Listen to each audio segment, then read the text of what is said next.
Mari kita berdoa.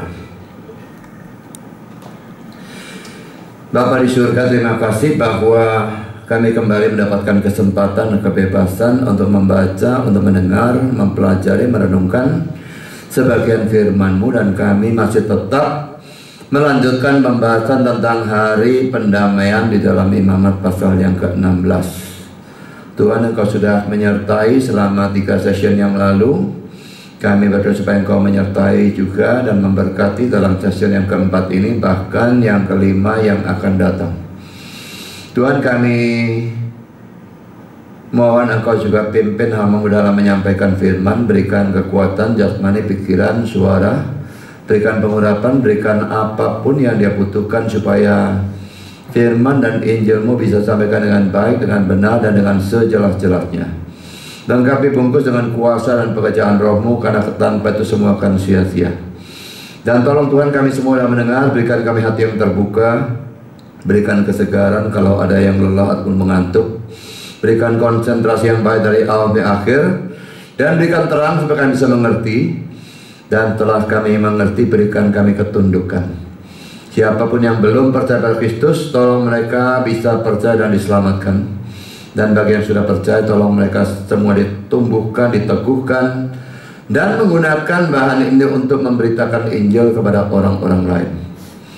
Tuhan, setan pasti bekerja. Kami mohon Kau kuatkan semua kami menghadapi godaan dan terangnya di dalam bentuk apapun. Dan juga kami berdoa untuk listrik maupun semua peralatan yang kami pakai, bahkan cuaca. Kuasai dan kendalikan Tuhan supaya tidak mengganggu jalannya firman sampai seluruh kebaktian selesai. Terima kasih Bapa, dalam nama Yesus kami berdoa. Amin.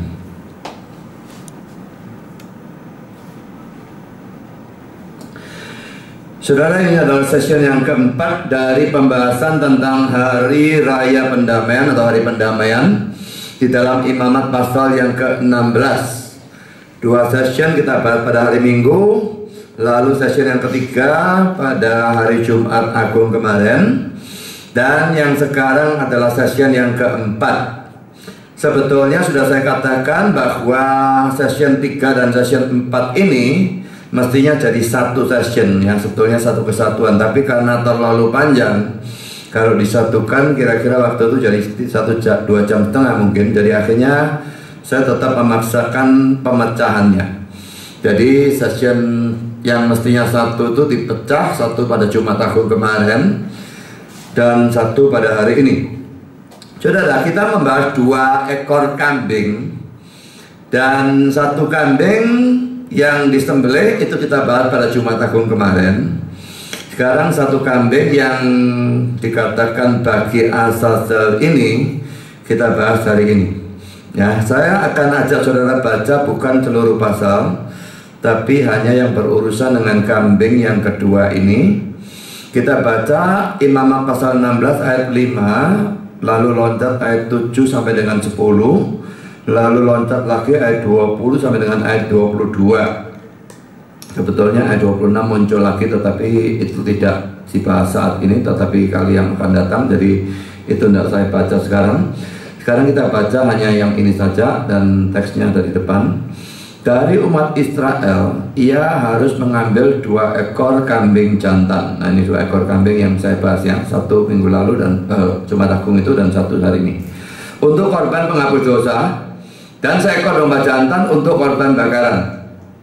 Ayat 7, ia harus mengambil kedua ekor kambing jantan itu dan menempatkannya di hadapan Tuhan di depan pintu kemah pertemuan, dan harus membuang undi atas kedua kambing jantan itu, sebuah undi bagi Tuhan dan sebuah bagi Azazel.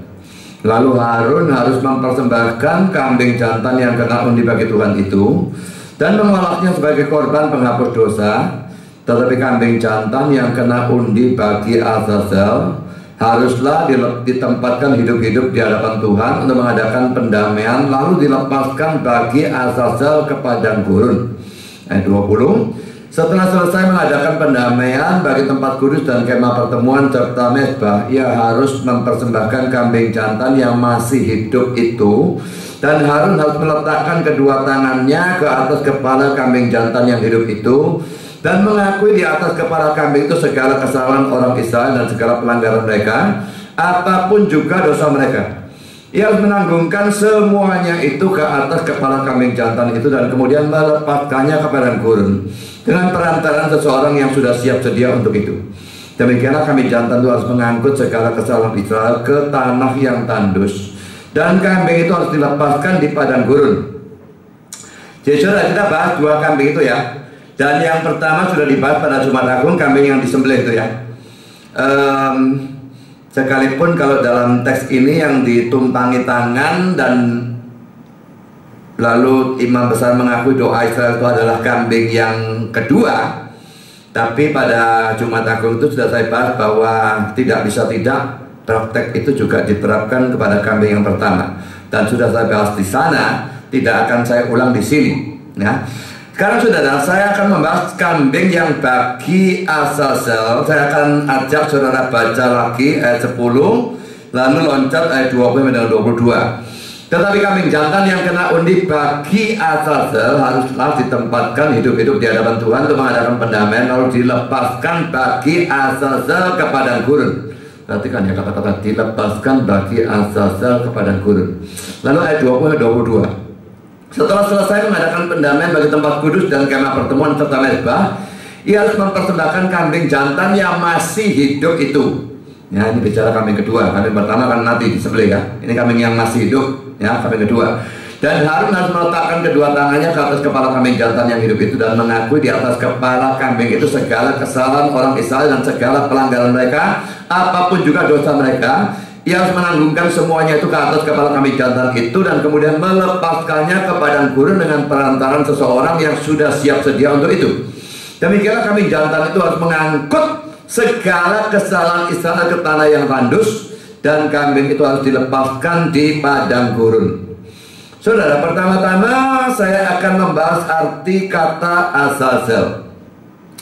Dan sebetulnya mengapa saya membahas atau mempelajari Imamat 16 ini, karena dua orang teman, satu di Kupang, satu di Medan, menanyakan apa arti kata Azazel.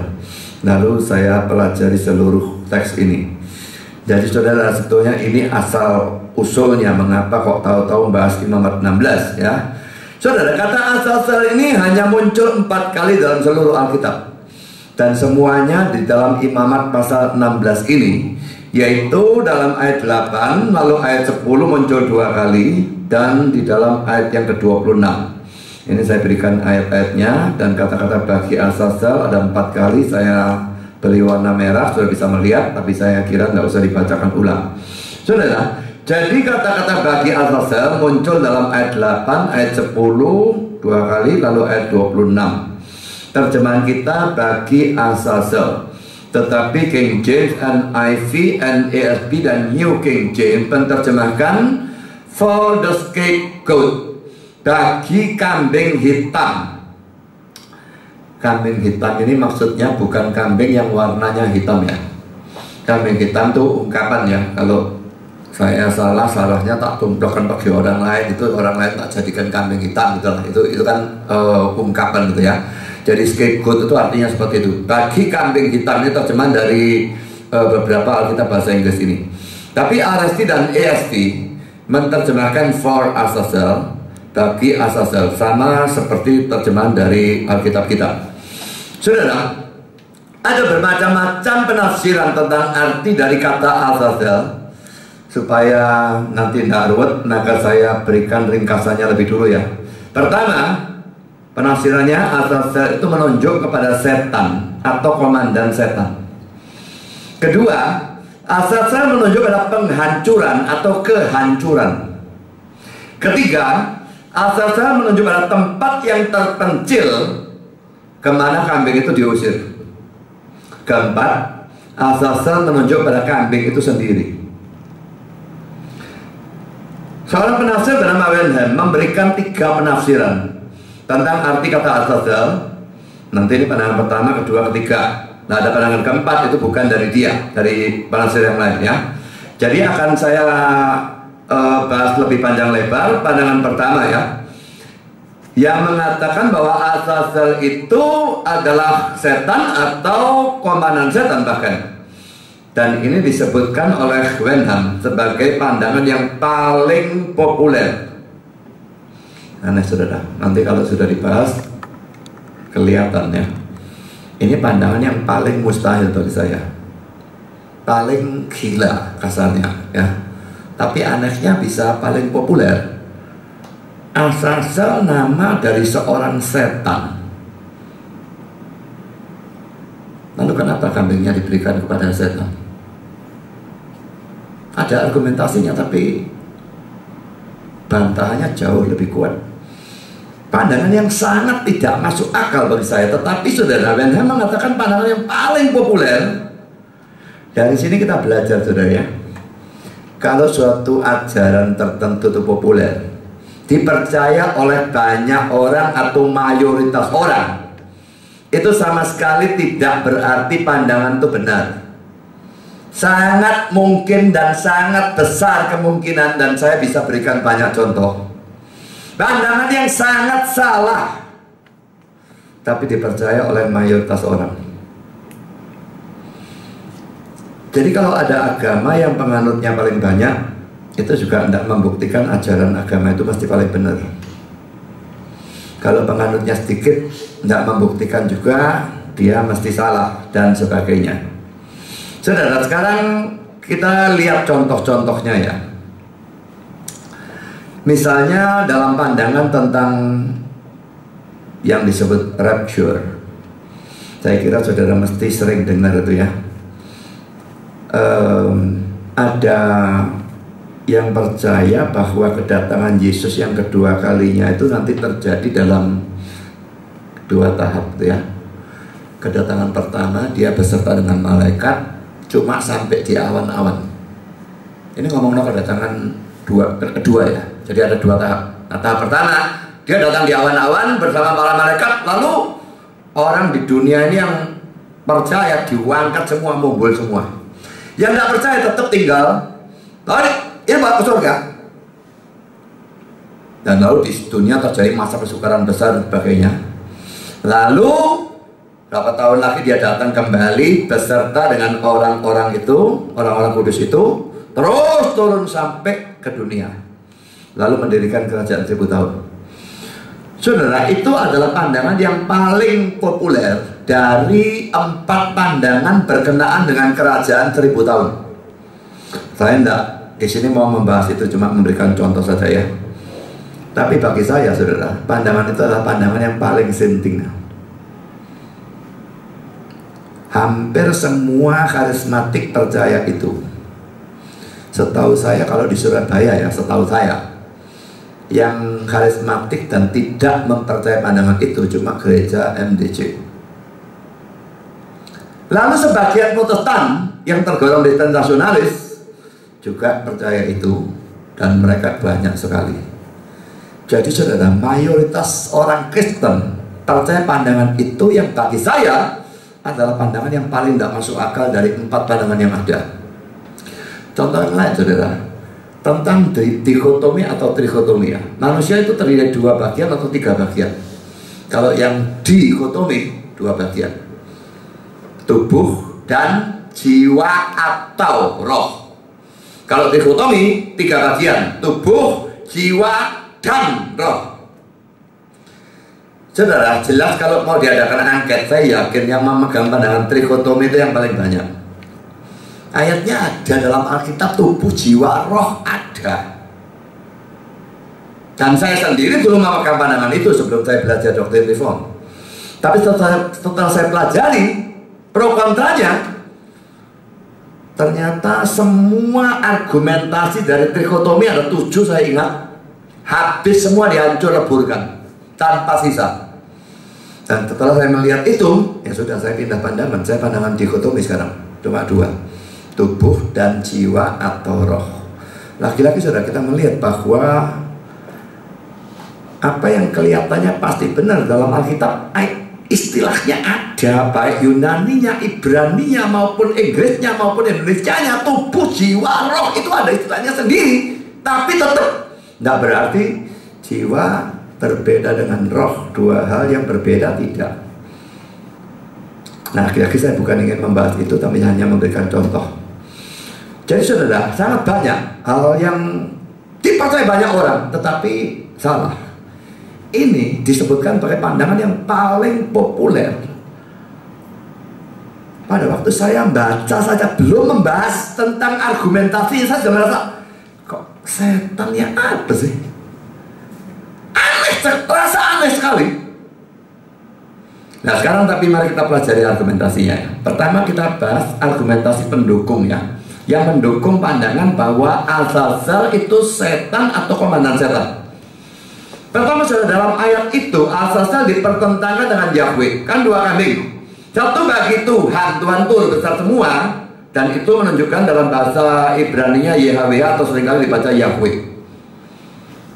Bagi Yahweh satu, yang satunya bagi Azazel. Jadi dalam ayat-ayat itu Azazel dipertentangkan dengan Yahweh. Kalau Yahweh adalah pribadi, maka Azazel pasti adalah pribadi juga. Ini argumentasi pertama. Bagi saya terus terang argumentasi pertama ini sama sekali tidak meyakinkan. Bagi Tuhan, bagi Azazel tidak mesti diartikan seperti itu. Tapi biarlah. Dalam poin 2, poin B ya, dalam literatur Yahudi belakangan, Azazel adalah nama dari seorang setan. Ini dalam kitab Henoch pasal 8 ayat 1 dan pasal 9 ayat 6. Saudara tidak perlu terlalu peduli dan berurusan dengan literatur Yahudi. Kita tahu memang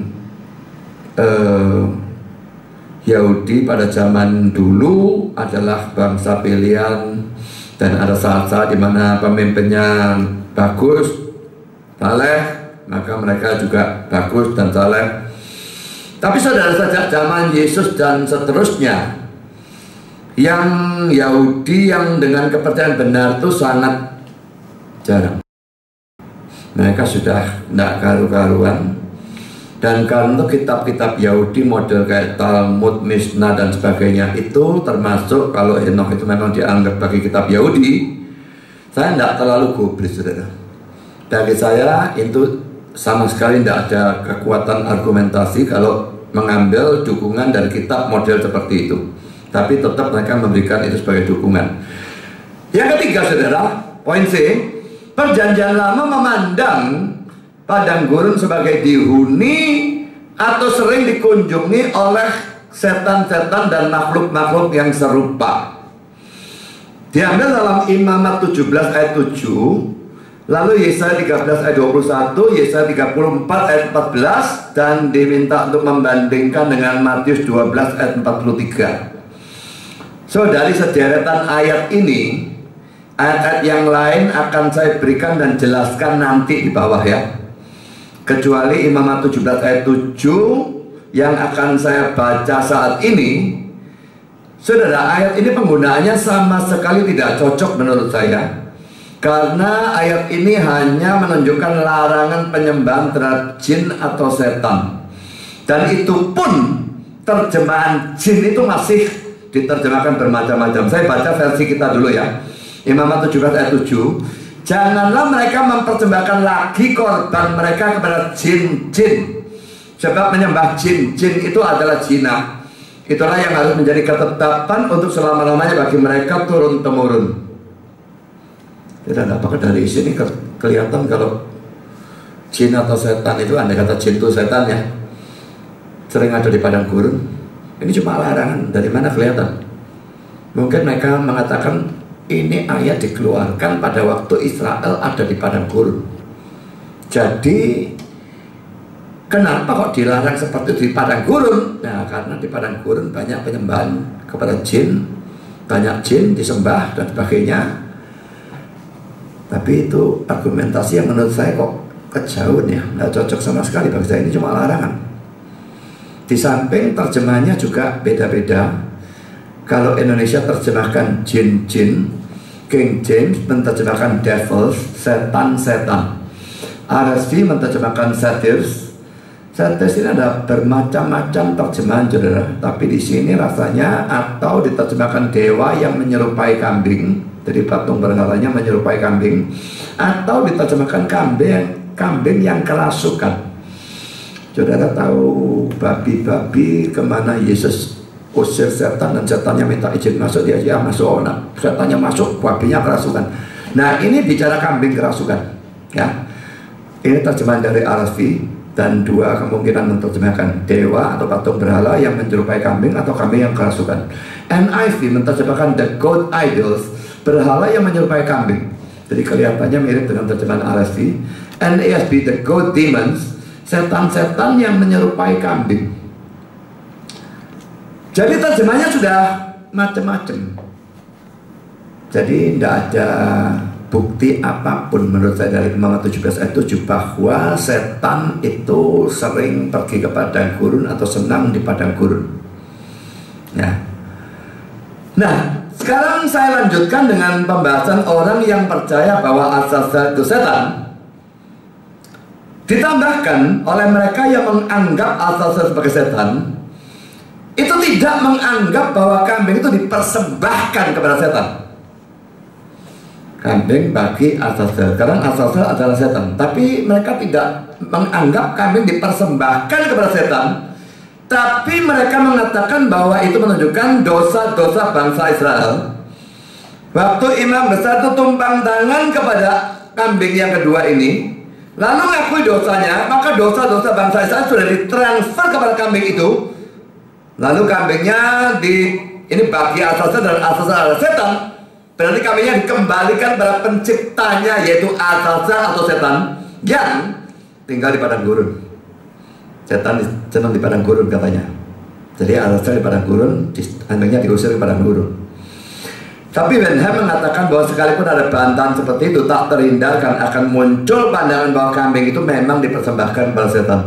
Kalau Azazel dianggap pakai nama dari setan atau komandan setan. Nah saudara, yang saya heran, kalau bagi saya pandangan ini sangat tidak masuk akal. Tapi dua orang yang boleh dikatakan tiga malah ya, saya tidak tahu, tapi dari kalian dari sini pasti salah satu saja yang menulis. Tapi dari buku tafsirannya Albert Barnes dan buku tafsirnya Kyle Endelis memegang pandangan pertama ini, dan orang ini manapun dari mereka ya, Albert Barnes maupun Kyle maupun Endelis adalah orang-orang yang hebat. Saya tidak ngerti bagaimana orang hebat ini bisa mengambil pandangan seperti ini.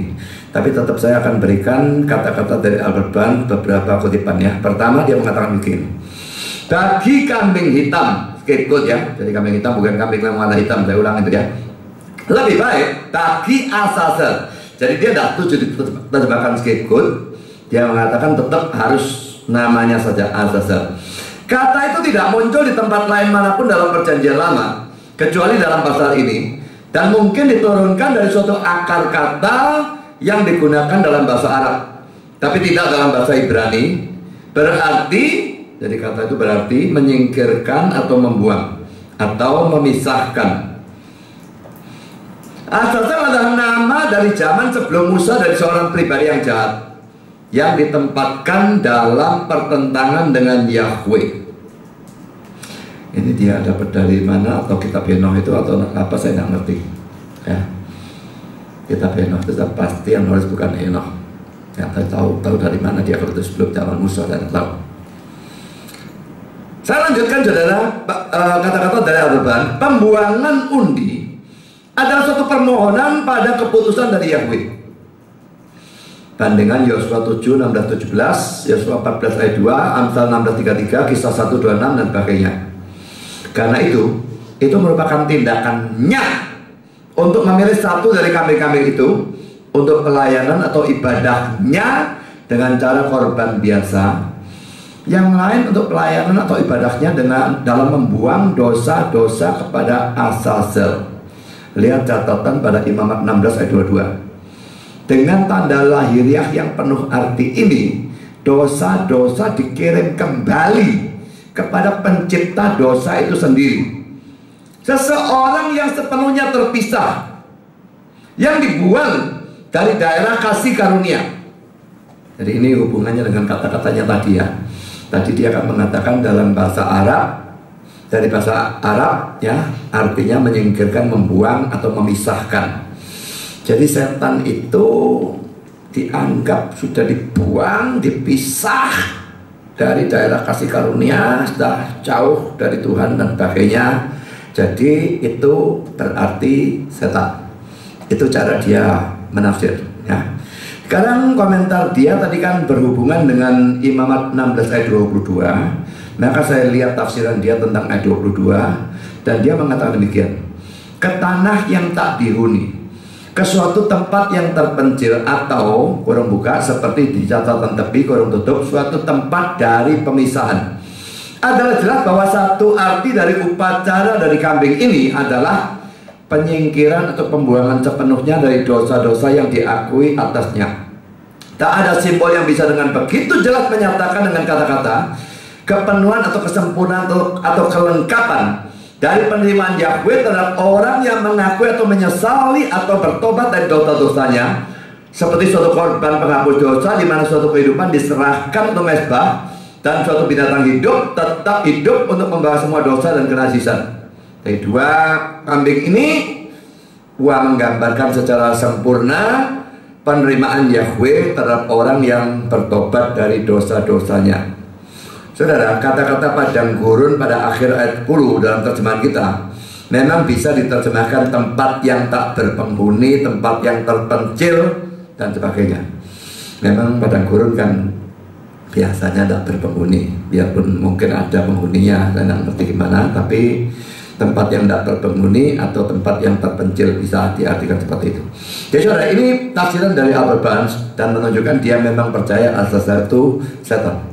Sekarang kalian lihat saudara, sekarang ini dua orang yang menulis satu buku tafsiran, ya. Jadi saya tidak tahu yang di sini ini kayaknya atau delete-nya, saya tidak ngerti. Kata-katanya berkata demikian: kata-kata satu undian bagi Yehova dan satu bagi Azazel menuntut tanpa syarat bahwa Azazel harus dianggap sebagai seorang pribadi dalam konteks atau pertentangan dengan Yehova. Saudara, kalau Azazel itu harus dianggap seorang pribadi, maka dari 4 pandangan itu ada beberapa yang langsung mesti dibuang, tempat dan sebagainya sudah tidak cocok semua. Tapi saya tidak yakin sedikit pun, ya, bagi Yehova atau Yahweh, bagi Azazel, karena ini pribadi, ini harus pribadi, itu bagi saya tidak kuat sama sekali. Tapi saya lanjutkan juga kata-kata kalian dari itu. Tetapi kita tidak harus berpikir tentang sembarang setan apapun yang membujuk manusia pada kejahatan dalam bentuk suatu roh jahat, seperti malaikat yang jatuh. Azazel ini lakukan dalam penggambaran dalam tulisan-tulisan Yahudi. Tetapi tentang iblis sendiri, jadi dia bukan cuma bilang setan, tapi ini iblisnya sendiri, ya. Kepala dari malaikat-malaikat yang jatuh yang belakangan disebut iblis, karena tak ada roh jahat yang lebih rendah yang bisa telah ditempatkan dalam pertentangan dengan Yehova seperti Azazel di sini, tapi hanya penguasa atau kepala dari kerajaan setan-setan. So, tadi dia bilang karena dikontraskan, ya, satu bagi Yahweh, satu bagi Azazel, maka ini pribadi, ini harus pribadi. Sekarang dia berkata, ini kan dikontraskan, ya. Kalau setan kerucuan tidak cocok dikontraskan sama nama Yahweh, ini pasti komandannya. Saya pikir omongan ini juga membuat saya mengerjetkan dahi gitu, ya. Kalau setan kerucuan tidak cocok dikontraskan dengan Yahweh, lalu komandannya setan cocok gitu, ya. Dua-dua mereka tidak ada apa-apanya dibandingkan Yahweh-nya. Mereka hebat bagi kita dibandingkan kita, tapi dibandingkan Yahweh tidak ada apa-apanya. Jadi argumentasinya bagi saya sangat tidak masuk akal. Saya lanjutkan pembacaannya. Padang gurun dan tempat-tempat tandus atau tak berpenghuni disebutkan di tempat lain sebagai tempat tinggal dari roh-roh jahat. Yesaya 13:21, Yesaya 34:14, Matius 12:43, Lukas 11:24, dan Wahyu 18 ayat 2. Padang gurun dianggap sebagai suatu gambaran tentang kematian dan kehancuran, cocok dengan sifat dasar dari roh-roh jahat yang jatuh atau sesat dari sumber utama dari kehidupan, dan dalam permusuhan mereka terhadap Allah menghancurkan dunia yang diciptakan dalam keadaan baik dan membawa kematian dan kehancuran dalam jalur mereka. So, mari kita lihat sekarang, kita bahas. Tadi saya janjikan untuk bahas di bagian bawah, dan ini kita akan bahas di ayat-ayatnya. Ketambahan satu ayat dari Wahyu 18 ayat 2. Sudah kita bahas Yesaya 13 ayat 21, kita baca, ya. Tetapi yang akan berbaring di sana ialah binatang gurun Dan rumah-rumah mereka akan penuh dengan burung hantu. Burung-burung unta akan diam di sana, dan jin-jin akan melompat-lompat. Jinnya melompat-lompat. Saya kok banyak ayat ini, tidak tahu maksudnya apa. Lalu Yesaya 34 ayat 14. Di sana berpapasan binatang gurun dengan anjing hutan, dan jin bertemu dengan temannya. Hantu malam saja ada di sana dan mendapat tempat perhentian. Saudara, dalam kedua ayat di atas ini ya, terjemahan Indonesia jin-jin. Untuk kata jin, King James dan RSV menerjemahkan satir. Tadi sudah saya berikan yang terjemahan satir, bisa terjemahkan berhala yang modelnya seperti kambing atau kambing yang kerasukan. Kata satir sebetulnya bisa diartikan macam-macam, saudara. Bisa diartikan kambing jantan, bisa diartikan kambing berambut, kambing yang kerasukan setan. Ini terjemahan dari Bible Works. Atau dewa yang berbentuk menyerupai kambing. Ini saya ambil dari Free Dictionary dari internet. Jadi penggunaan kedua ayat ini untuk menunjukkan setan senang berada di tempat terpencil atau padang gurun, menurut saya adalah sangat meragukan. Terjemahnya saja belum tentu benar kok ya. Lalu saudara, saya heran dia menggunakan Matius 12:43 dan Lukas 11:24. Saya bacakan salah satu saja karena dua ayat ini sama persis sebetulnya. Apabila roh jahat keluar dari manusia, ia pun mengembara ke tempat-tempat yang tandus mencari perhentian, tetapi ia tidak mendapatnya. So di sini Yesus itu cerita tentang orang yang kerasukan setan. Lalu ditengking setannya keluar. Setannya keluar, dia mengembara ke tempat-tempat tandus cari perhentian, tapi dia tidak mendapatnya. Lalu dia kembali lagi ke rumah yang lama. Oh, bersih, rapi, teratur. Bersih, rapi bagi setan. Dia panggil 7 temannya yang lebih jahat masuk, sehingga orang itu jadi lebih buruk dari semula. Justru ayat ini menurut saya menunjukkan bahwa roh jahat itu tidak kerasan di luar. Dia tadi di dalam, ditengking, diusir, dia terpaksa pergi. Di padang gurun dia gak senang. Dia kembali. Saudara, setan itu saya kira visi dan misinya itu tidak usah diragukan ya. Dia ingin hancurkan manusia, itu saja. Dia ingin manusia dia sesatkan dan pergi ke neraka semua sedapat mungkin, sebanyak mungkin, untuk menyakiti hati Tuhan. Dia jelas musuh Tuhan dan ingin menyakiti manusia, membawa ke neraka untuk menyakiti Tuhan. Jadi mau jadi apa dia di padang gurun? Dia senang tempat yang banyak manusia, bukan di padang gurun tempat kecil tidak ada orang.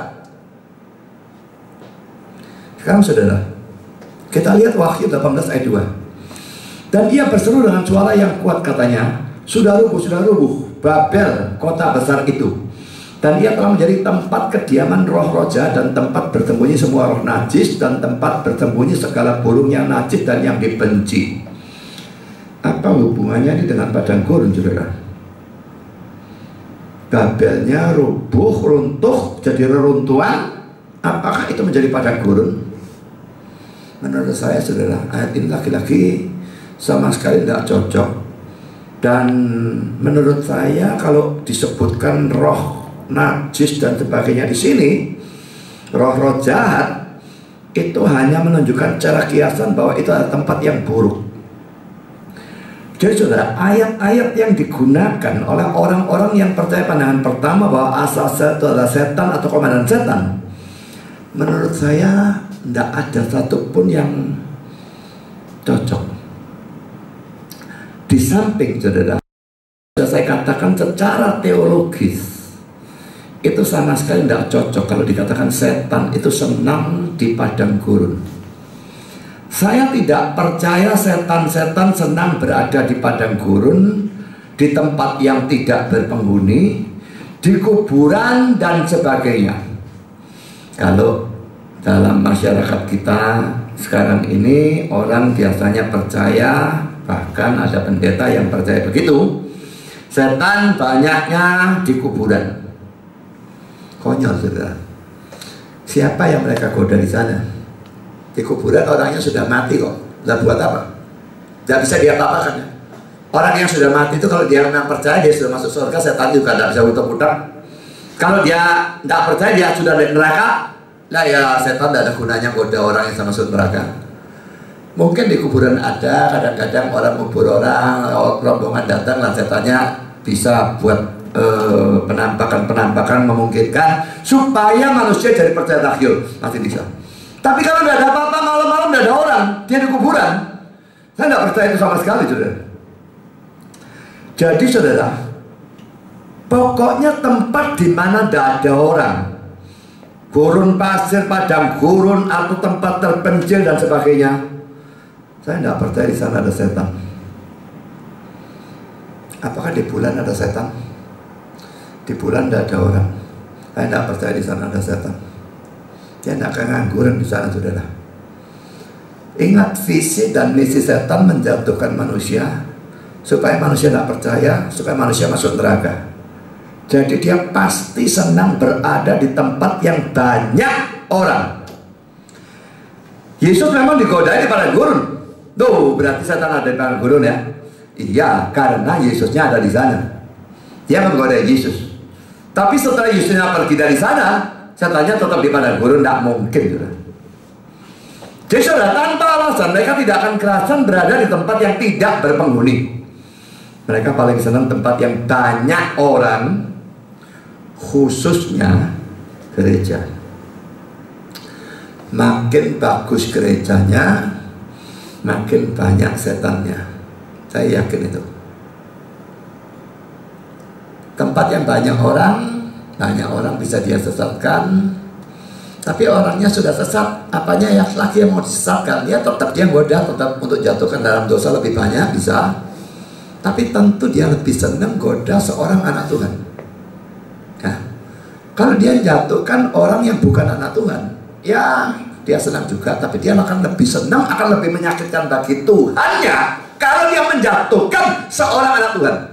Jadi gereja itu tempat yang paling cocok bagi dia. Kalau gerejanya sesat, doa gereja sesat itu dengan orang yang tidak percaya sama saja. Dia tidak akan senang di sana. Tapi makin benar suatu gereja, makin banyak Injil diberitakan di suatu gereja, makin banyak ajaran yang sehat diberitakan di suatu gereja, makin banyak setan di sana. Saya banyak Injil dan saya banyak ngajar. Saya yakin gereja saya banyak setannya. Gereja yang sebelum ini maupun gereja ini 2 kali pernah mengalami masalah. Kalau orang sini bilang singit, bahasa Inggrisnya haunted gitu ya.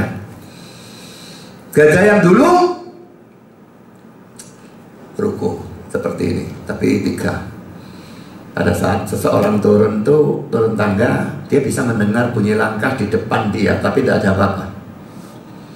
Gereja diadakan di lantai 2. Waktu orang di lantai 1, di lantai 2 kosong, bisa dengar. Di atas tuh kayak kursinya ditarik-tarik, gerak. Naik, tidak ada orang. Lalu pianonya kadang-kadang main sendiri. Dan macam-macam hal yang aneh. Di gereja ini, di lantai atas, orang melihat kayak bayangan lewat gitu ya. Sekalipun saya tahu bahwa gereja yang bagus mesti banyak setan, saya tidak bisa terima kalau setannya manifestasi. Itu lain cerita. Bayangkan saudara, kalau anak sekolah minggu tahu-tahu lihat setan dan kepalanya orang jalan sendirian. Anak itu girap-girap tak mau pergi gereja seumur hidup. Jadi dalam kasus gereja yang lalu maupun kasus gereja ini, kami waktu itu mengadakan persekutuan doa. Tuhan usir setannya, atau setidaknya Tuhan, karena memang setan engkau berikan izin untuk menggoda, mungkin kau tidak mengusir, tapi setidaknya kami minta engkau hentikan manifestasinya. Jangan izinkan dia manifestasi. Dia boleh goda dengan cara yang biasa. Kalau kita marah, dia goda supaya kita mengantemi orang gitu ya. Kalau kita lihat perempuan cantik, dia goda supaya kita berzina dan itu goda biasa. Tapi kalau dia memunculkan diri, bicara dan pakai, ini sudah menggoda dengan cara yang supranatural. Dan itu yang saya tidak mau. Saya tidak percaya setan yang menggoda dengan cara biasa lalu bisa ditengking. Menurut saya itu mustahil. Jadi kalau saudara sedang ngamuk ya, tahu-tahu sudah tengking, roh amarah dalam nama Yesus, nyahlah engkau. Ya, banyak orang melakukan itu, tapi kalau saya tidak percaya itu sama sekali. Ada banyak chairman, pemimpin liturgi atau bahkan pengkhotbah, pendeta yang kalau mau khotbah berdoa, dalam nama Yesus kami ikat semua kuasa jahat, kuasa kegelapan, kami lempar keluar gedung ini. Kalau memang itu memungkinkan, saudara, kok nanggung-nanggung dilempar keluar gedung? Lemparan keluar alam semesta, lebih enak. Dan lempar semua setan alam semesta, lempar semua ke neraka.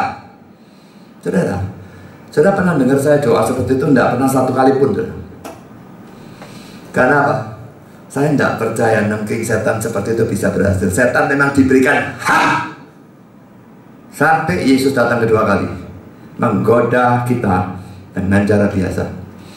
Saya tidak pernah tahu ada setan menggoda dengan cara biasa lalu ditengking. Saya tidak pernah tahu itu dalam Alkitab. Waktu Petrus itu menghalangi Yesus pergi ke salib, terjemahan kita salah yang mengatakan enyahlah setan. Mestinya terjemahannya get behind me Satan, pergilah ke belakangku setan.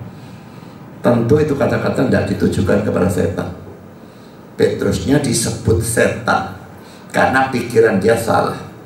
Dia bilang pergi ke belakangku setan, ditujukan pada Petrusnya. Yesus bukan menenggeng setan. Dia cuma berkata pada Petrus dengan keras, disebut setan, aku pemimpin, kamu pengikut, pergi belakang. Itu bukan penengkingan. Penengkingan hanya terjadi dalam Alkitab dalam kasus pertama kalau ada orang kerasukan. Kedua, kalau setannya manifestasi. Yesus digoda itu di padang gurun, setannya pasti manifestasi. Bisa dia dibawa, itu mungkin dalam penglihatan pakai, itu jelas manifestasi. Jadi ditengking, enyahlah pada akhir pencobaan ketiga.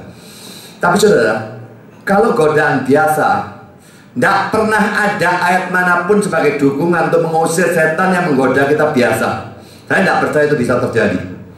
Karena itu kalau saya berdoa sebelum khotbah, perhatikan doa saya apa dalam urusan dengan setan. Saya tidak minta setannya ditengking, setannya tidak boleh goda. Saya tidak pernah minta itu, karena Tuhan memang berikan hak kepada setan untuk goda. Saya berdoa supaya Tuhan berikan kita kekuatan menghadapi godaan itu. Jadi saudara, setan senang goda orang, khususnya orang Kristen. Gereja tempat yang banyak setan.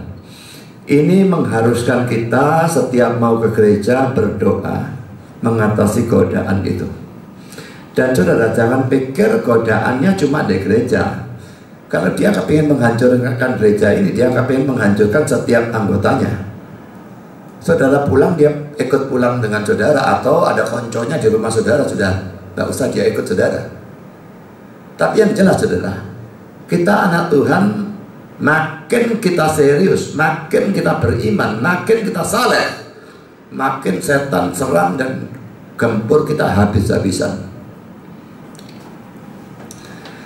Kan itu jangan merasa aneh kalau dalam hidup Kristen tuh, waduh saudara betul-betul beriman, betul-betul ikut Tuhan, serius, kepingin taat dan sebagainya, belajar Alkitab dengan sungguh-sungguh, berdoa dan melayani dan sebagainya, berikan persembahan, rajin kebaktian, melakukan semua bagian dan baik, kok tambah hidupnya tidak karu-karuan, berantakan.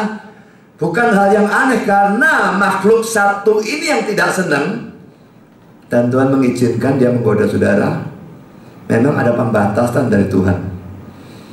Tapi seringkali batasnya Tuhan itu bagi kita terasa kok terlalu berlebihan izinnya. Ini dibolehkan, ini dibolehkan. Saya katakan Tuhan, Dan saudara kan tuh kalau bagi orang Kristen merasa pencobaan itu begitu hebat sampai rasanya bosan hidup atau frustrasi atau depresi, saudara, tidak usah heran. Itu bukan hal yang aneh. Saya juga mengalami. Beberapa hari terakhir terus terang rasanya kayak bosan hidup karena problemnya yang begitu banyak. Jadi saudara, gereja orang Kristen hamba Tuhan makin bagus, makin saleh, makin diserang habis-habisan. Sekarang saudara, kita kembali kepada pandangan pertama, bahwa Azazel adalah setan atau komandan setan. Benham memberikan bantahan, dan juga pulpit commentary memberikan bantahan, dan akan saya berikan di dalam beberapa kutipan di bawah ini.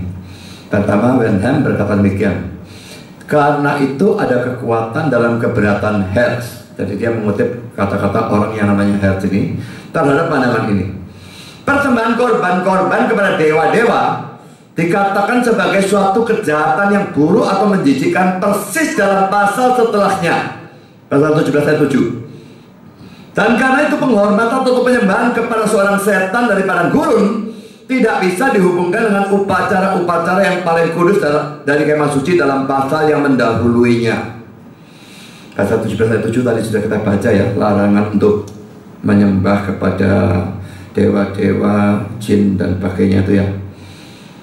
Dan pasal itu persis setelah pasal 16 yang saat ini sedang kita bahas. Bagaimana di sini tahu-tahu upacara yang paling kudus, paling khidmat, hari pendamaian kok bisa berhubungan dengan setan, itu bagaimana? Itu tidak masuk akal. Sebagai tambahan, pulpit commentary mengatakan bahwa kalau Azazel adalah nama setan atau kepala setan dan dikontraskan dengan Yahweh, maka saudara, dia pasti adalah makhluk yang sangat penting. Setuju? Saya kira argumentasi ini masuk akal. Kalau dia komandan setan apalagi ya, dan dikontraskan dengan Yahweh, dia pasti makhluk yang sangat penting. Penting bukan maksudnya penting dalam hal berguna, tapi penting untuk dibahas. Mengapa gerangan nama itu tidak muncul di tempat lain dalam Alkitab selain dalam Imamat 16 sebanyak 4 kali? Semua dalam Imamat 16. Kalau dia penting, mestinya muncul di tempat lain juga. Juga menyogok, kasih persembahan kambing menyogok atau mengejek. Kalau kambing yang sudah bawa dosa dikembalikan kepada penciptanya gitu ya, dosanya sudah di kambing, ini untuk ngejek gitu ya. Menyogok atau mengejek setan dengan menggunakan korban kambing ini merupakan suatu doktrin yang asing dalam ajaran Musa. Dan kalau menurut saya bukan cuma dalam ajaran Musa, tapi ini doktrin yang asing dalam ajaran seluruh Alkitab. Saudara, bicara soal doktrin asing, penafsiran yang asing, kalau orang tidak mengerti banyak doktrin, tidak belajar banyak doktrin, pada waktu dia mendengar doktrin yang asing, dia tidak bisa punya kepekaan untuk membedakan. Tapi kalau orang banyak belajar, dengar langsung terasa, belum lihat argumentasi sama merasa ini kok aneh pandangan ini. Dalam penafsiran juga, kalau orang tidak banyak baca buku tafsiran, lalu mendengar tafsiran yang tidak karu-karuan, yang asing begitu, mereka tidak punya kepekaan membedakan, saudara. Tapi bagi saya banyak membaca buku tafsiran, begitu lihat tafsiran yang aneh gitu, ada suatu kepekaan. Belum mempelajari dalam sudah merasa, nanti hati-hati dulu. Ya, karena itu saudara, belajar banyak Alkitab itu penting ya, belajar banyak doktrin, belajar banyak penafsiran ayat dan sebagainya, karena itu memberikan kepekaan, dan kepekaan itu sudah kayak apa ya, kayak peringatan itu pada waktu dengar ajaran. Nah kalau peringatannya tidak ada, ajaran sesatnya muncul dan saudara tidak punya kepekaan, maka masuknya gampang, saudara. Waktu Toronto Blessing itu dulu muncul, saya masih belum tahu apa-apa tentang Toronto Blessing. Seorang jemaat saya bilang kepada saya, "Pak, bahas Toronto Blessing, seminarkan."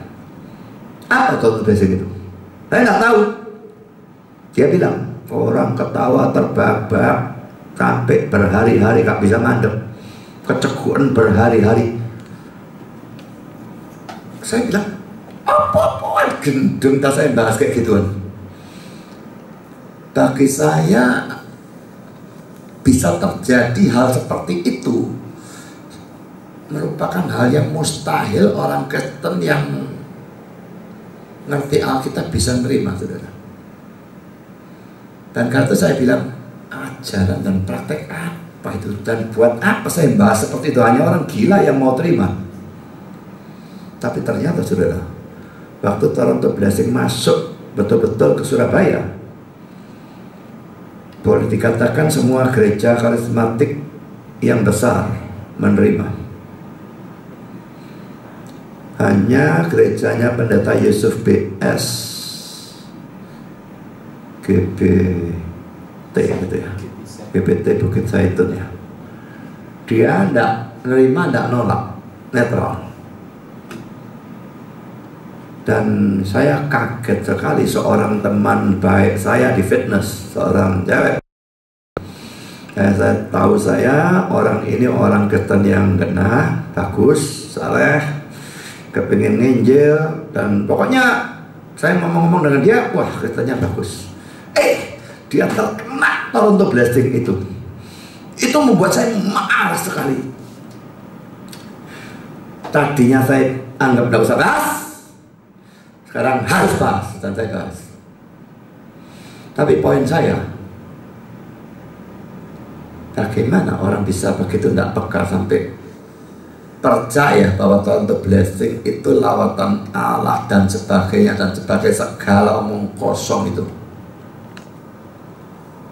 Sampai sekarang saya berani debat terbuka dengan siapapun yang mendukung Toronto Blessing. Saya pernah tantang orang yang dukung itu debat terbuka, dia yang tidak berani. Dan bagi saya, dalam buku yang saya tulis tentang Toronto Blessing, bagian akhirnya saya katakan nama itu salah sama sekali. Bukan Toronto Blessing, tetapi Toronto Curse, kutuk Toronto, itu yang benar. Itu saya jamin perwujudan atau pekerjaan setan, dan pasti bukan pekerjaan Tuhan. Memang Tuhan gila buat anaknya ketawa berhari-hari tanpa bisa berhenti, keceguan berhari-hari tanpa bisa berhenti, bergulung-gulung tidak karu-karuan tanpa bisa berhenti. Buah Roh Kudus itu yang poin terakhir, penguasaan diri. Di mana penguasaan diri dari orang yang ketawa, keceguan, bergulung-gulung tanpa bisa menghentikan dirinya? Di mana? Dan itu dikatakan pekerjaan Roh Kudus. Sebetulnya saudara, orang ngerti langsung punya kepekaan ini, tidak masuk akal. Makanya saya heran, kenapa orang-orang ini bisa menerima? Jawabannya jelas, mereka tidak ngerti Alkitab sama sekali, tidak tahu mereka apa kan Alkitabnya. Kembali ke urusan kambing ini, saudara. Dua kambing itu memang kalau dalam imamat tidak disebutkan, tapi dalam prakteknya orang-orang Yahudi itu pada waktu memilih dua kambing itu memilih dua kambing yang semirip mungkin. Suka dibedakan satu dengan yang lain, persis mungkin. Nah, sekarang yang satu dikorbankan untuk Yahweh dan yang lain untuk setan. Ini laki-laki kok rasanya sama sekali tidak terbayangkan. Saya berikan di sini kutipan dari pulpit commentary tanpa terjemahan karena sudah saya berikan dengan kata-kata saya sendiri tadi. Sekarang kutipan dari pulpit commentary selanjutnya yang saya terjemahkan, saya bacakan ya. Kambing itu keduanya dipersembahkan di hadapan Tuhan, dan karena itu ayat 20 dipersembahkan bagi dia. Imam meletakkan tangannya padanya dan membuat suatu pengakuan dosa-dosa dari bangsa itu. Setelah kambing itu menjadi milik Tuhan seperti itu, bagaimana ia bisa diberikan kepada iblis? Tujuan dari pemisahannya adalah untuk membuat suatu penebusan dengan atau bersama dia. Kurung buka, bukan untuk atau bagi dia, seperti beberapa penafsir menjelaskannya secara salah, kurung tutup. Seperti penebusan dibuat oleh atau dengan darah dari kambing yang dikorbankan secara upacara, menutupi dosa. Demikian juga dibuat oleh kambing yang hidup secara simbolis menyingkirkan atau membuang dosa. Tetapi penebusan dalam kedua kasus mempunyai hubungan dengan Allah. Bagaimana bisa suatu penebusan dibuat dengan suatu persembahan kepada iblis, kecuali iblis bukan Allah, merupakan makhluk yang murkanya harus ditenangkan. Dan dengan siapa perdamaian dicari? Sudah, kita tidak nyari perdamaian dengan iblis ya. Kita nyari permusuhan dia. Kita tidak mencari cara menenangkan murkanya iblis, persetan dia mau murka atau tidak murka. Dalam semua hal yang murkanya ditenangkan, maunya adalah Allah. Orang dengan atau makhluk dengan siapa kita mau berdamai adalah Allah. Jadi persembahannya mesti untuk dia dan bukan untuk setan. Jadi ini pandangan pertama dengan bantahannya, dan menurut saya argumentasinya sangat tidak kuat, bantahannya sangat kuat. Jadi pandangan pertama ini bagi saya sama sekali dibuang. Azazel nama dari setan atau komandan setan bagi saya adalah pandangan yang sama sekali omong kosong. Sekarang sudah kita masuk dalam pandangan kedua, dan ini singkat sekali. Wenham berkata demikian. Hoffman dan Hertz lebih memilih penafsiran yang lain, yaitu bahwa Azazel adalah suatu kata benda Ibrani yang jarang dan berarti kehancuran atau penghancuran sepenuhnya atau lengkap. Ya, kehancuran sepenuhnya, kehancuran lengkap, atau penghancuran sepenuhnya, penghancuran lengkap. Jadi kambing bagi Azazel, kambing bagi penghancuran sepenuhnya. Agak sukar saya terima, karena kambing yang kedua itu tidak dihancurkan, tidak dibunuh kan, dilepaskan. Kecuali kalau dia katakan dilepaskan toh pasti mati, ya itu tidak tahu lagi saya. Tapi saya kira ini tidak usah dibahas terlalu panjang, karena ada pandangan ketiga. Wenham berkata demikian. Suatu kemungkinan ketiga adalah bahwa Azazel berarti batu karang yang menjorok atau menggantung. Jadi mungkin ada tebing itu batu karang menjorok menggantung. Nah itu Azazel. Ini adalah penjelasan dari Rashi. Rashi itu nama orang. Jika ayat 22 adalah suatu ekspansi atau perluasan dari apa yang dikatakan lebih dulu dalam ayat 10, seperti yang telah saya argumentasikan, Rashi akan dibenarkan dalam mengartikan tanah yang terpencil sebagai bersifat menafsirkan dari kata Azazel. Jadi ungkapan ini dimengerti sebagai berarti suatu tanah atau daerah yang terpencil itu akan mendukung Azazel sebagai berarti seperti batu karang atau kasar. Jika itu berarti suatu tempat yang terpencil, Azazel bisa lebih baik ditafsirkan kehancuran atau penghancuran total seperti yang diusulkan oleh Hertz dan Hoffman. Saudara, mengapa tempat terpencil bisa disamakan dengan kehancuran total? Ini penjelasan dari Wenham, saudara. Saya bacakan ya. Suatu daerah yang terpencil atau dipotong. Jadi mau diterjemahkan padang gurun bisa, daerah terpencil dipotong bisa ya. Secara hurufiah adalah suatu tanah yang terpencil atau dipotong.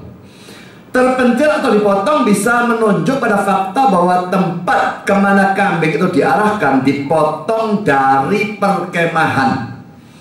Mungkin oleh suatu lembah yang dalam, sehingga binatang itu tidak mempunyai kemungkinan untuk kembali ke Israel dan membawa kembali kesalahan dari dosa-dosa mereka. Pilihan yang lain atau kemungkinan yang lain itu bisa menunjuk pada fakta bahwa kambing itu dibawa ke suatu tempat di mana hidup atau nyawanya dipotong.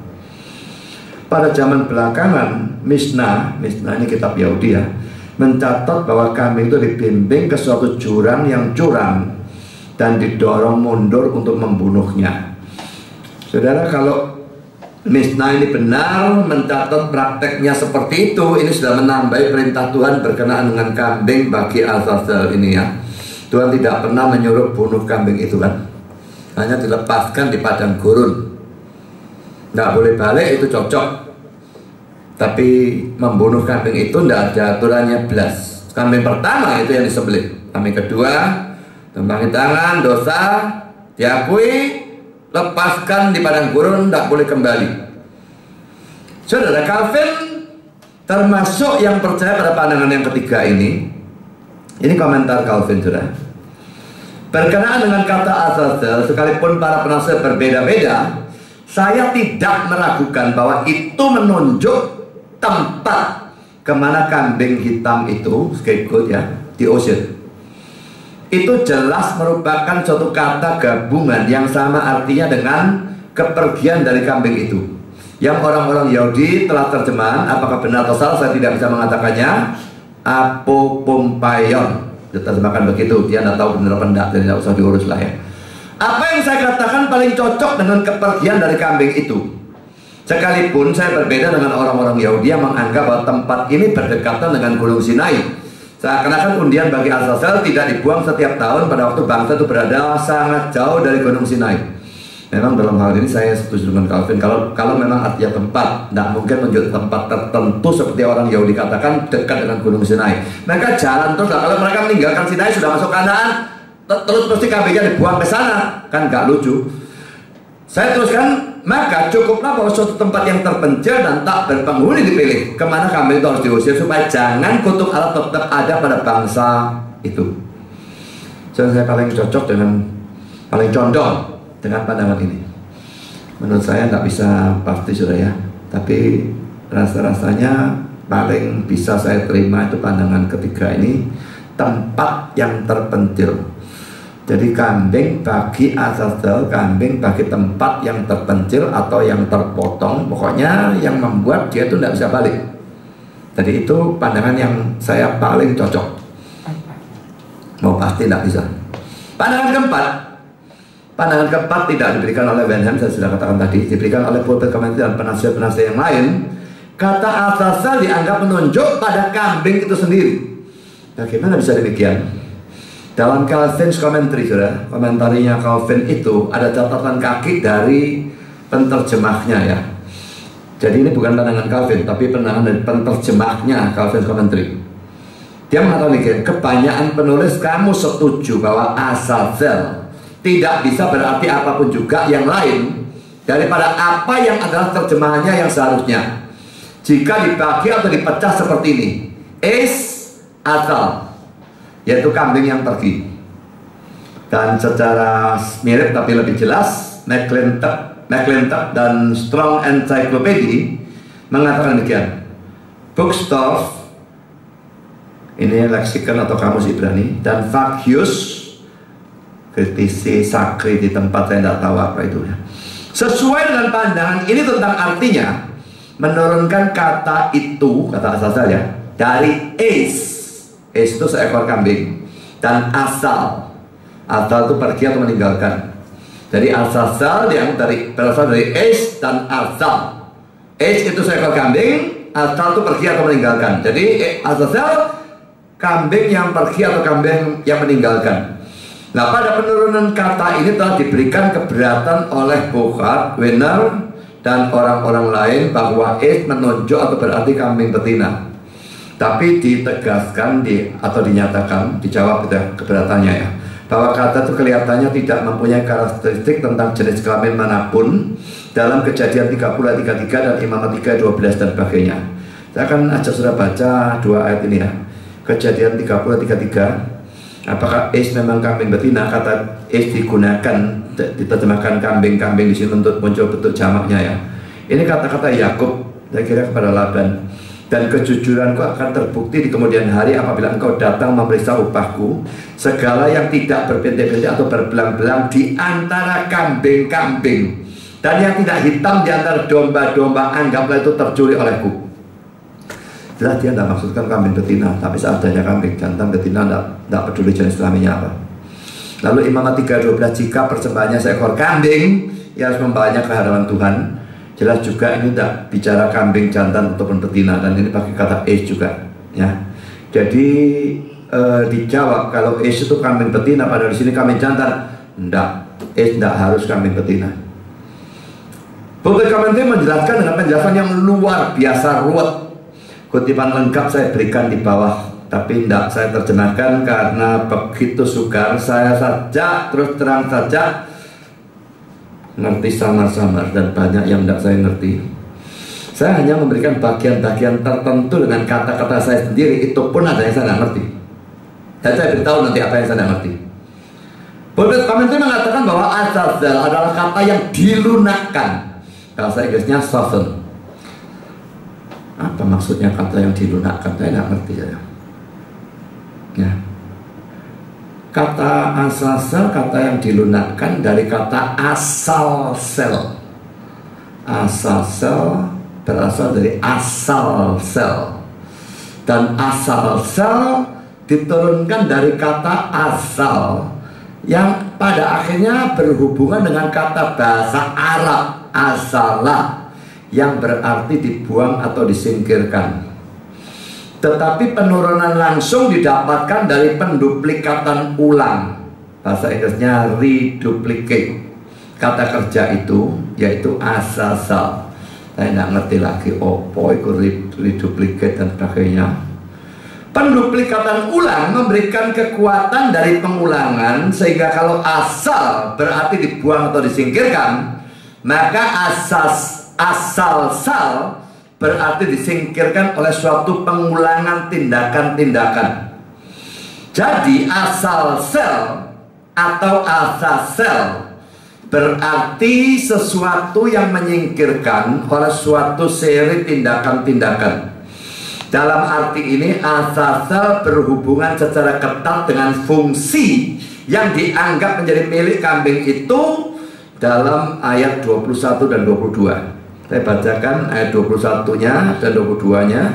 Dan Harun harus meletakkan kedua tangannya ke atas kepala kambing jantan yang hidup itu dan mengakui di atas kepala kambing itu segala kesalahan orang Israel dengan segala pelanggaran mereka, apapun juga dosa mereka.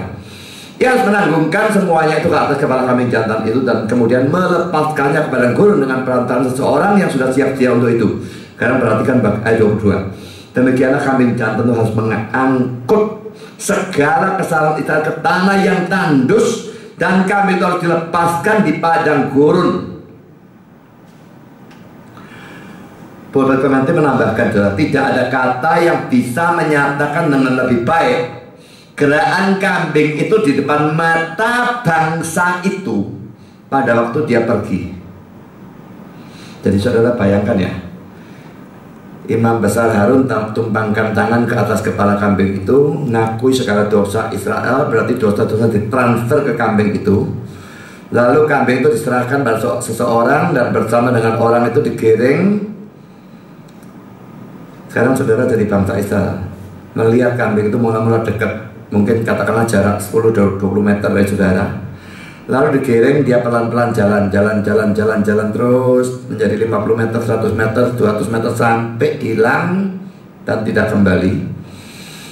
Jadi Pak, kambing itu pergi menyingkirkan pada setiap langkahnya dosa-dosa bangsa Israel, sampai dosa disingkirkan sejauh-jauhnya dan disingkirkan sepenuhnya.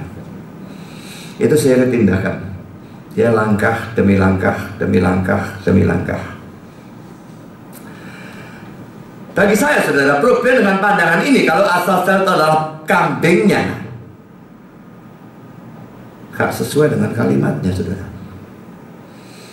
Misalnya dalam ayat 10 ya, kambing jantan yang kena undi bagi asasel. Lalu asasel itu menunjuk pada kambingnya.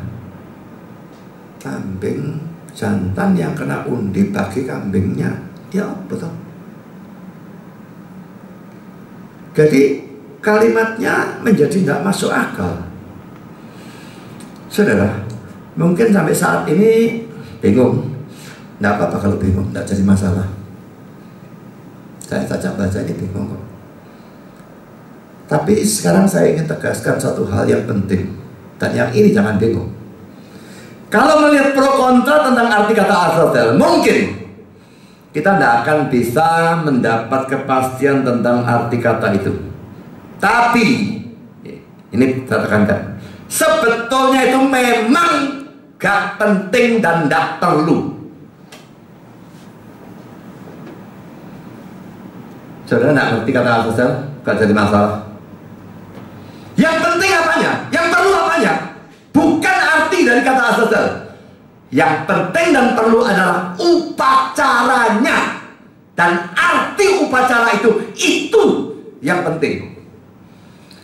Benham mengakhiri tafsiran pro kontra ya, bantah-bantahan tentang arti kata Azazel itu, diakhiri dengan kata-kata di bawah ini.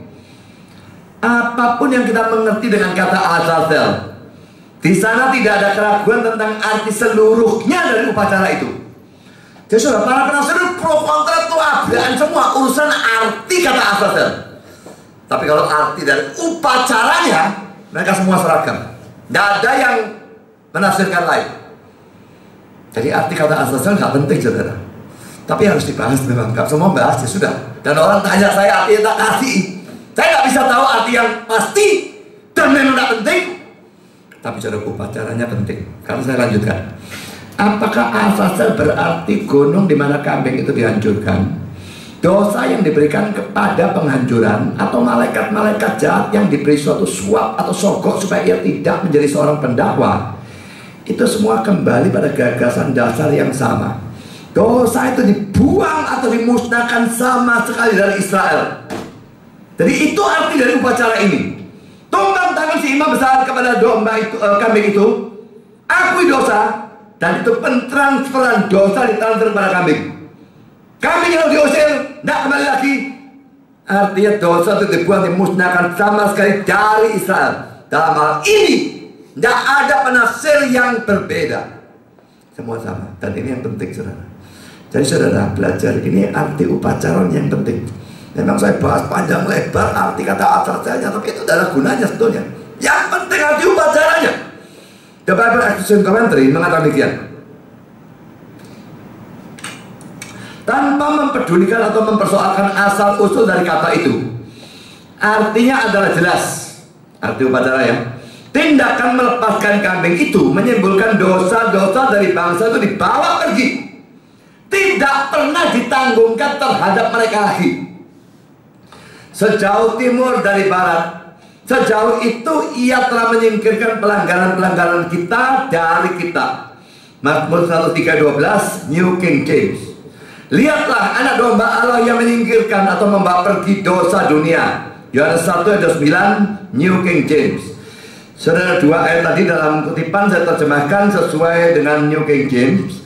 Kalau dalam terjemahan kita Mazmur 103:12, sejauh timur dari barat, demikian dijauhnya daripada kita pelanggaran kita. Cocok ya, kambingnya jauh saudara kelihatan. Sejauh timur dari barat. Timur dari barat ini tidak ada batasnya saudara. Yang ini kesana tak terhingga, yang sini kesana tak terhingga. Demikian dijauhkannya daripada kita pelanggaran kita. Dan karena dua kambing ini merupakan tipe dari Kristus, bagi kita yang hidup dalam zaman perjanjian baru ini tidak bisa dilepaskan dari apa yang Yesus lakukan dan alami pada hari Jumat Agung. Pada hari Jumat Agung, dosa-dosa orang pilihannya ditumpahkan kayaknya pada dia, dan dia dihukum sebagai pengganti kita. Dan itu membuat terjadinya ayat ini. Sejauh timur dari barat, demikian dijauhkannya daripada kita pelanggaran kita.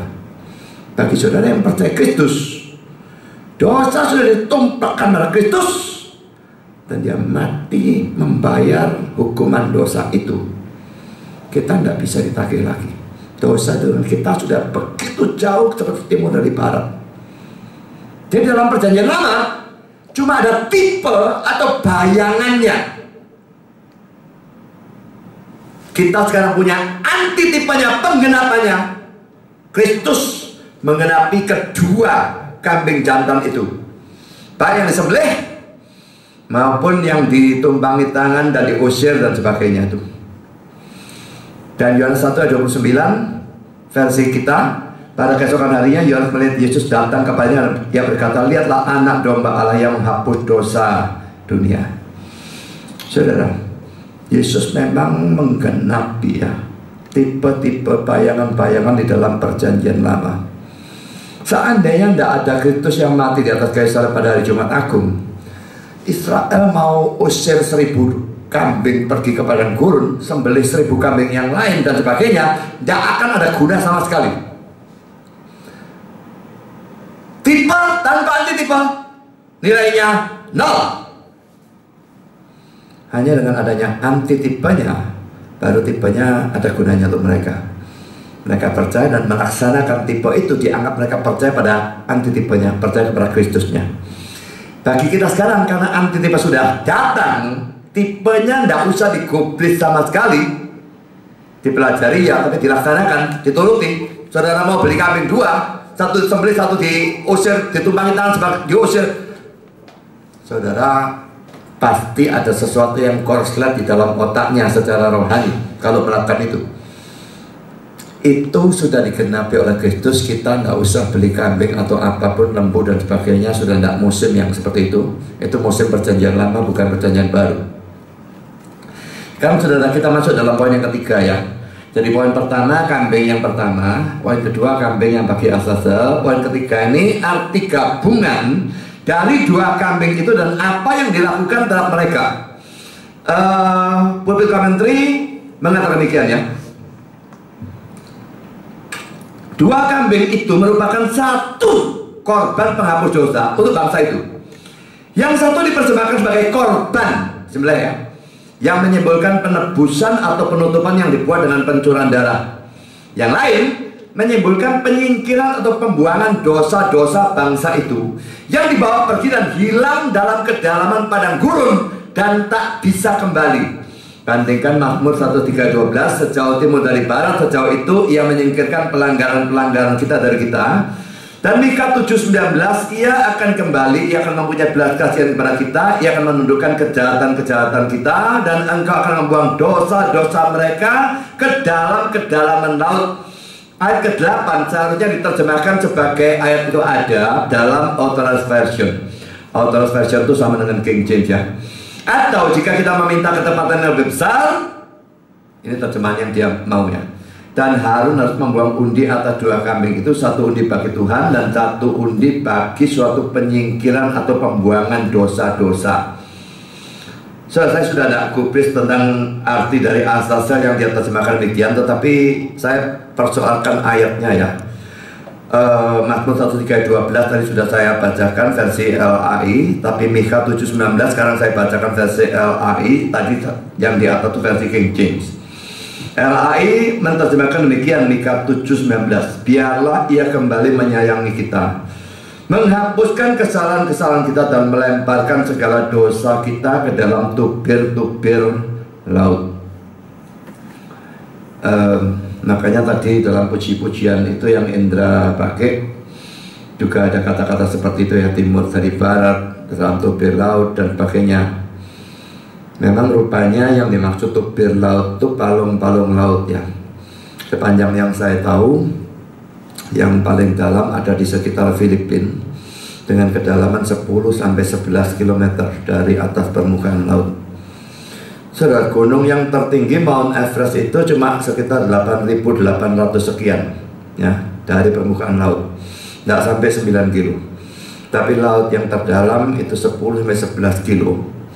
Dan saya pernah membaca beberapa hal berkenaan dengan laut-laut yang dalam itu, dan dikatakan bahwa manusia itu tahu sangat sedikit tentang laut-laut yang dalam karena mereka sukar sekali mencapainya dan gelapnya luar biasa.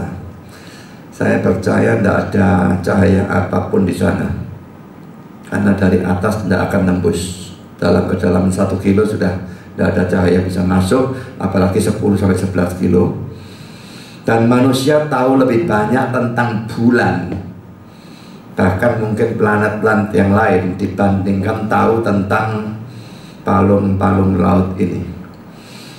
Nah saudara, kalau memang itu artinya, dan pada waktu kita percaya pada Kristus, dosa-dosa kita dibuang ke dalam palung-palung laut, lalu tenggelam sedalam 10 atau 11 km. Saudara, itu tidak terlihat sama sekali dan tidak bisa kembali dengan cara apapun. Kalau saudara percaya Kristus, maka itulah yang terjadi. Kalau saudara tidak percaya Kristus, tidak punya juru selamat, tidak ada pembuangan dosa. Dosa tetap ada pada diri saudara. Dan kalau itu terus seperti itu sampai saudara mati, saudara harus masuk neraka untuk membayar hukuman setiap dosa saudara. Yang percaya Kristus sudah dibayar oleh Kristus, dosanya dibuang, tidak bisa dikembalikan lagi. The Bible Exposition Commentary berkata demikian. Ingat bahwa 2 kambing itu dianggap sebagai satu korban penghapus dosa. Imamat 16 ayat 5. Satu kambing mati karena di sana harus ada korban berdarah sebelum di sana bisa ada pengampunan. Ini sudah saya bahas pada waktu Jumat Agung ya. Ibrani 9 ayat 22, tanpa pencurahan darah tidak ada pengampunan. Kambing yang lain hidup tetapi hilang atau terhilang di padang gurun sambil membawa pergi dosa-dosa bangsa itu. Lalu saudara, Eastern's Bible Dictionary mengatakan demikian. Azazel, pada waktu kita ingat bahwa kedua kambing bersama-sama membentuk suatu tipe dari atau tentang Kristus, kepada siapa Tuhan meletakkan kejahatan kita semua dan memeriksa ke dalam akar atau inti arti dari kata ini, yaitu pemisahan.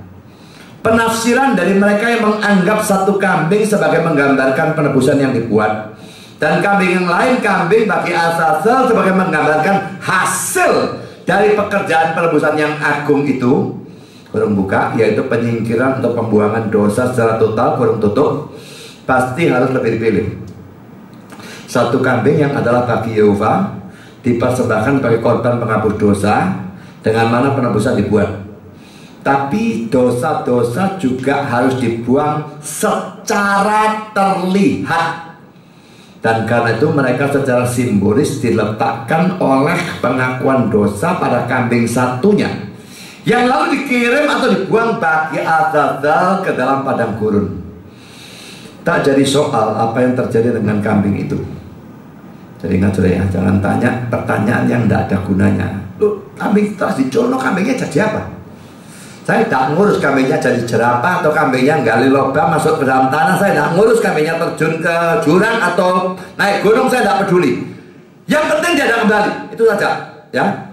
Jadi tak jadi soal apa yang terjadi dengan kambing itu, karena seluruh arti dari transaksi ini terletak pada pengiriman atau pembuangannya ke dalam padang gurun dengan membawa atau menyingkirkan dosa. Seperti kambing bagi Yehova harus menyaksikan kesalahan dari dosa dan kebutuhan akan darah penebusan, maka kambing bagi Azazel harus menyaksikan kemujaraban atau keefektifan dari korban dan hasil dari pencurahan darah dalam menyingkirkan dosa. Mungkin jelas. Yang pertama disembelih. Ini menghapuskan dosa, tapi bagi mata mereka tidak kelihatan. Sebetulnya dosa-dosa yang biasa ya, yang bukan hari raya pendamaian cukup dengan itu. Tapi hari raya pendamaian dibuat yang khusus, bukan cuma kambing yang disembelih, tapi 2 kambing jadikan satu untuk satu korban penghapus dosa. Yang satunya itu untuk melihat, mereka bisa melihat. Yang satunya sudah menghapuskan, tapi ini membuat mereka melihat. Mungkin untuk mereka yang ya pada zaman PL sukar untuk bisa mengimani tanpa mereka melihat, maka ditunjukkan gitu ya, dengan suatu simbol. Dosa diakui di atas kepala kambing, kambingnya diusir, dosa mereka terlihat dibawa oleh kambing itu ke padang gurun dan tidak kembali. Dan saudara, 2 ayat saya akan berikan untuk mengakhiri khotbah hari ini. Yesaya 53 ayat 6. Ini suatu nubuat tentang Kristus. Yesaya itu hidup 700 tahun sebelum Kristus. Musa sekitar 1500 sebelum Kristus. Jadi Imamat 16 ditulis 1500 sebelum Kristus. Lalu 700 tahun sebelum Kristus Yesaya bisa menuliskan ini, dan seluruh pasal 53 kalau saudara baca memberikan secara terperinci penderitaan Kristus, kematiannya, penguburannya, bahkan kebangkitannya. Cuma sayangnya terjemahnya banyak yang salah di sana. Saya bacakan Yesaya 53 ayat 6. Kita sekalian sesat seperti domba, masing-masing kita mengambil jalannya sendiri, tapi Tuhan telah menimpakan kepadanya, di sini Yesus, kejahatan kita sekalian. Mengapa nyanya ini tidak pakai huruf besar? Karena ini dalam perjanjian lama, saudara. Perjanjian lama, dianya dan sebagainya, pokoknya menunjuk pada Yesus pun tidak dikasih huruf besar. Saya tidak tahu kenapa. Tapi jelas bahwa Tuhan telah menimpakan kepadanya, itu pasti haruslah Yesus, kejahatan kita sekalian. Dan kita bandingkan juga dengan 2 Korintus 5:21. Dia yang tidak mengenal dosa, ini Yesus ya, telah dibuatnya menjadi dosa karena kita, supaya dalam Dia kita dibenarkan oleh Allah. Jadi saudara, 2 kambing maupun lembu yang untuk Harun dan sebagainya, semua cuma tipe ya, bayangan cacat dalam perjanjian lama. Sekarang antitipenya sudah datang. Yesus mati pada hari Jumat Agung itu. Dan karena itu kita tidak lagi butuh kambing, lembu atau apapun. Kita tahu bahwa pada waktu Yesus itu mati, Dia membayar hukuman dosa-dosa kita. Dia menggantikan kita memikul hukumannya. Dia suci tapi menderita dan mati. Pasti Dia harus mati untuk seseorang yang lain, karena Dia suci. Kalau Dia berdosa, Dia mati, cocok. Dia suci, Dia bisa menderita dan mati, tak masuk akal. Dia harus menderita dan mati, menggantikan orang lain. Dan orang pilihanlah yang digantikan. Kalau saudara percaya pada Kristus, saudara yang digantikan juga. Dan kalau saudara memang percaya dan sudah digantikan, tidak usah takut akan kematian. Sekalipun saya tidak menganjurkan bunuh diri ya, kapanpun kita mati, masuk surga itu bukan mungkin, mudah-mudahan dan sebagainya ya. Masuk surga itu sesuatu yang pasti. Semua dosa kita sudah dibayar. Tidak ada satu yang kita bayar sendiri. Jadi lalu apa yang bisa membuat kita masuk neraka? Tidak ada. Orang Kristen yang sejati harus yakin akan keselamatannya.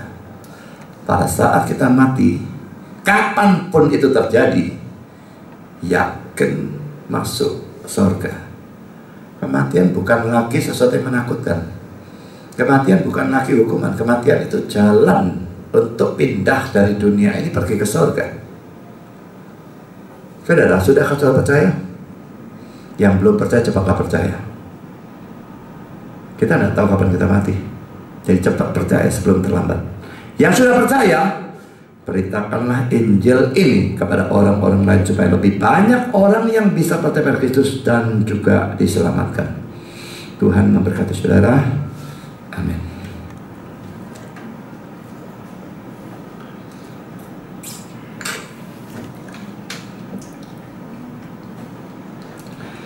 Mari kita berdoa. Bapa di surga, kami bersyukur bahwa kami sudah bisa mendengar sebagian firman. Agak ruwet memang berkenaan dengan arti dari kata Azazel, tapi kami bersyukur bahwa kalaupun penafsir kebingungan tentang arti dari kata Azazel, tetapi semua yakin dan pasti dan seragam berkenaan dengan arti dari upacara tersebut. Pembuangan dosa dari bangsa Israel. Dan semua juga secara sama percaya 2 kambing merupakan tipe dari Kristus yang telah mati memikul hukuman dosa kami pada hari Jumat Agung. Kami sekali lagi bersyukur dan memuji Engkau atas penebusan dosa kami, karena kami sadar kalau tidak ada penggantian ini, kami semua yang harus masuk neraka tanpa kecuali. Tapi dengan adanya penggantian ini, jalan ke surga terbuka. Dan siapapun yang percaya kepada Kristus tidak bisa lagi dihukum. Dosanya sudah disingkirkan, dibuang. Sejauh timur dari barat dari kami, sedalam tubir-tubir laut, dan tidak akan pernah kembali. Tuhan kan bersyukur bahwa dalam Kristen ada keyakinan keselamatan, ada kepastian keselamatan yang tidak bisa diberikan agama-agama yang lain. Tetapi tetap kami harus percaya. Dan karena itu kami sekali lagi berdoa, kalau di tempat ini ada yang belum percaya, tolong mereka percaya dan diselamatkan. Terima kasih Bapa, dalam nama Yesus kami berdoa. Amin.